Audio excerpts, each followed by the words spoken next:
Rieccoci con il Sindaco Risponde. Precedentemente abbiamo parlato del futuro della sanità padovana, del nuovo doppio ospedale, nuovo doppio polo ospedaliero, quello di Via Giustiniani, l'attuale, che verrà riqualificato, e la nuova struttura che verrà costruita a Padova Est. Continuiamo, Sindaco, a parlare di tematiche importanti per la città di Padova, e lo facciamo parlando di tram. Abbiamo già approfondito un pochettino la questione prima, però insomma sono veramente questi giorni, settimane all'insegna dei cantieri che proseguiranno da qui al 2026, quindi ci abitueremo. Sentiamo nel prossimo servizio quali sono le prossime zone della città interessate dai lavori. Vediamo. Mentre proseguono i lavori lungo via Gozzi, la zona di via Sografi si prepara ad altri cantieri.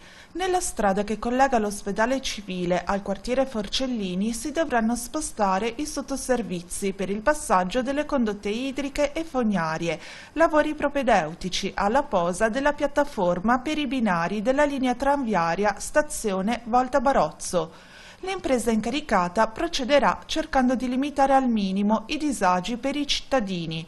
Una volta terminato questo intervento potrà essere posata la piattaforma per i binari, come è già stato fatto in via Riccoboni davanti al liceo Cornaro e come è in corso d'opera nel tratto di via Gozzi tra le vie Tommaseo e Trieste. Intanto sulla rotatoria tra via Gattamelata, via Giustiniani e via Sografi è stata delimitata l'area di un altro cantiere che servirà anche in questo caso per spostare le tubature affinché non interferiscano con i binari del tram.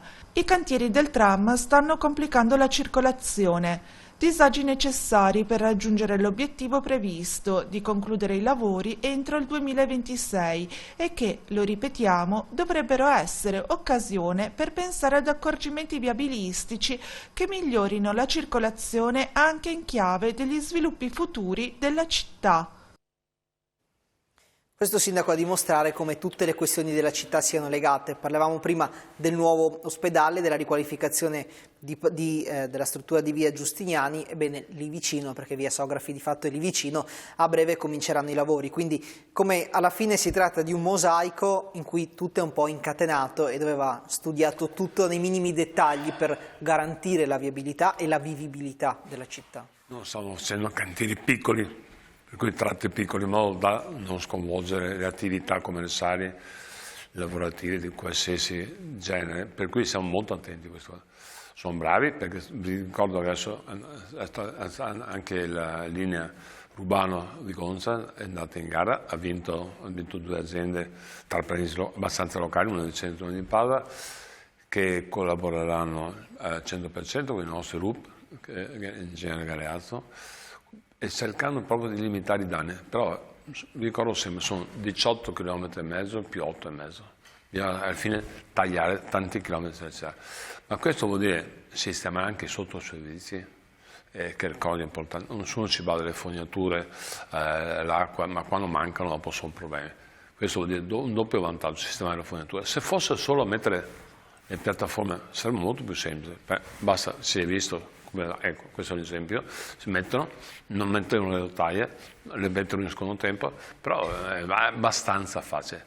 È chiaro che il tram cambierà la viabilità, cambierà il modo di pensare, si è già visto, abbiamo fatto un esperimento a Natale, importantissimo. Abbiamo fatto sì che la popolazione, i nostri concittadini, possano acquistare per i mezzi pubblici un abbonamento che vale dal 1° di dicembre al 7 di gennaio. Ne sono stati fatti 8.000, sono 8.000, di cui 2.000 persone non avevano mai fatto il trasporto pubblico. Per cui il trasporto pubblico ha avuto un problema enorme col Covid, ha perso del 40 al 42%. Stiamo cercando di riallineare il trasporto pubblico, è fondamentale che funzioni. Bus Italia ha dei problemi sugli autisti, problemi economici, però abbiamo visto che dando un incentivo cambiano le persone. Se il pubblico si abitua a usare il mezzo pubblico, perché diciamo sempre quando siamo in coda, ma dove vanno tutti quanti?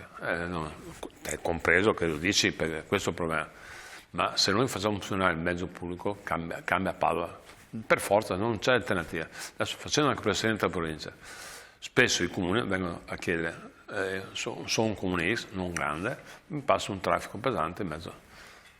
È quasi impossibile, bisognerebbe fare deviazioni delle circolazioni per ogni comune. Purtroppo nel tempo non si è costruito la viabilità corretta, secondo me, nel senso c'era un famoso grande raccordo anulare che lo Stato Bagni ha portato avanti, che a quell'epoca l'ha fatto a Casarin da Zanonato, non è stato portato avanti, ognuno ha messo ostacoli e adesso li paghiamo. Dovrebbe rifarlo con altra logica, un'altra forma, però la logica è far sì che sia un raccordo anulare, perché è impossibile oggi. Talmente traffico, sì, dobbiamo usare il mezzo pubblico, sì, però la gente si sposta. Stiamo parlando però, Sindaco, numeri sicuramente importanti, 8.000 abbonamenti staccati, sicuramente aiuteranno anche chi vorrà raggiungere il centro. Abbiamo fatto apposta in questo periodo di difficoltà, perché sono tanti mezzi, tanta gente viene a Padova per fare acquisti, perché è bella Padova, per cui ho detto, vediamo se funziona anche fare, se basso costo, se vengono. E in più, la cosa importante è riprendere il concetto del trasporto pubblico, ma 2.000 persone che avevano mai fatto un abbonamento hanno imparato, impareranno a usare il mezzo pubblico. Questo è molto Però importante. sono numeri relativi che bassi rispetto a quelli che è la popolazione della città, e se guardiamo dell'intera provincia stiamo parlando, credo che attorno alla città di Padova forse ci siano 400-500.000 persone. Sono 100.000-110.000 persone che si spostano ogni giorno tra dentro e fuori, dentro Padova e fuori Padova.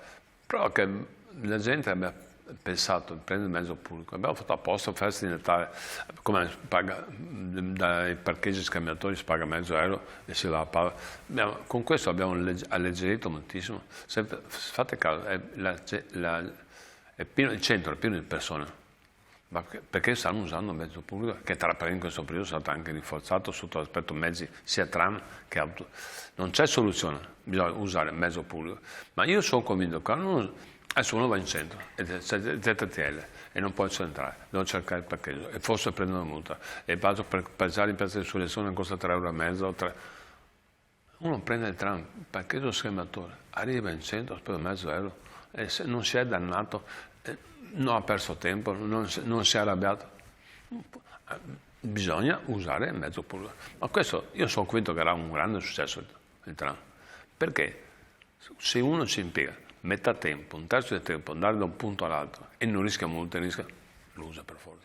Al di là del mezzo pubblico, del trasporto pubblico, Sindaco, è soddisfatto di come la città si sta preparando al Natale? Io sì, sono molto contento, sono molto soddisfatto, la gente è soddisfatta, i negozianti sono soddisfatti, sì, sento le critiche, le cose, se le sento, però capiscono, alla fine stanno capendo che è necessario fare certe cose, non c'è niente da fare.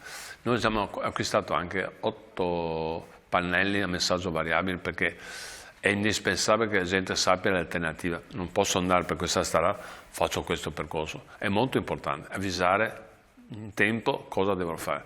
Per cui sono tranquillo, sereno, soddisfatto. In continuazione chiedo che siano attenti, devono pensare non solo all'impresa, devono pensare anche a chi viaggia, chi si sposta, al cittadino, al consumatore, al negoziante. Bisogna essere aperti in mentalità, pensare agli altri. Quando pensi agli altri, alla fine la cosa funziona. Che disagi posso creare? Cosa posso creare? È chiaro, disagi ci restano. Via Gozzi c'è un mese e mezzo ancora, ma è stata devastata totalmente. Sono zone in Padova pericolosissime, perché passa la congiuntura principale dell'acquedotto, la congiuntura della fognaria, per cui, ma dopo nel tempo è stato messo la fibra, è stato messo il telefonico, è stato messo di tutto, per cui vanno trovate. Devo dire che c'è piena collaborazione tra le aziende di sottoservizi, che è una cosa importantissima, fanno riunioni insieme, su vista anche sui giornali, e quante sono, perché tra chi fa il tram e chi fa i sottoservizi sono montagne di aziende. D'altronde 500 milioni di investimento, vi ricordo, vuol dire anche lavoro, trasparenza. Certo. L'avete annunciato nei giorni scorsi, ci sarà Francesco Gabbani al concerto di Capodanno in Piazza Insurrezione, lei ci sarà? No, non c'è. No, diciamo che quelle settimane io mi godo i miei nipoti, i miei figli, la mia famiglia, per cui... Anche qui però l'idea di rivalutare, valorizzare diverse zone della città. Noi per tanti anni siamo stati abituati al concerto di Capodanno in Prato della Valle, adesso da un po' di anni, già dall'anno scorso per la verità, Piazza Insurrezione. È soddisfatto di questa scelta? Molto, molto, anche se costa in termini economici, perché si perde il parcheggio via Siena, che ha qualche problema a PS, che non si dà comunque in house. Però devo dire sì, devo fare i complimenti all'assessore Bressa, che Antonio sta lavorando veramente bene, dall'anima per queste cose qua, perché prende parola da tutti, anche da me, perché non hai fatto questo, perché non c'è luce qua, quello è spento, io chiamo, però devo dire, bravo ragazzo, bravo Sassuolo, molto. Io ho uno staff di aiuti miei personali, come comune intendo, se aspetto assessori. Siamo giunti al termine di questa puntata del Sindaco Risponde. Io ringrazio il Sindaco di Padova Sergio Giordani per averci raggiunto nei nostri studi. Grazie Sindaco. Se non ho occasione faccio buone feste a tutti, con tutto il cuore, tutta la passione possibile. Io cerco di fare il massimo con i miei. Può essere che sbaglia qualcosa, ma mi garantisco che l'impegno è massimo e anche sono soddisfatto di quello che stiamo facendo. Si può fare meglio sicuramente, un po' alla volta imparo. E grazie ovviamente anche a tutti i nostri telespettatori, a tutte le nostre telespettatrici per averci seguito. Noi adesso diamo la linea all'informazione, come di consueto a TV7 TG, con il Sindaco Risponde. Torniamo martedì prossimo, sempre qui alle 19 su TV7 Triveneto. Arrivederci.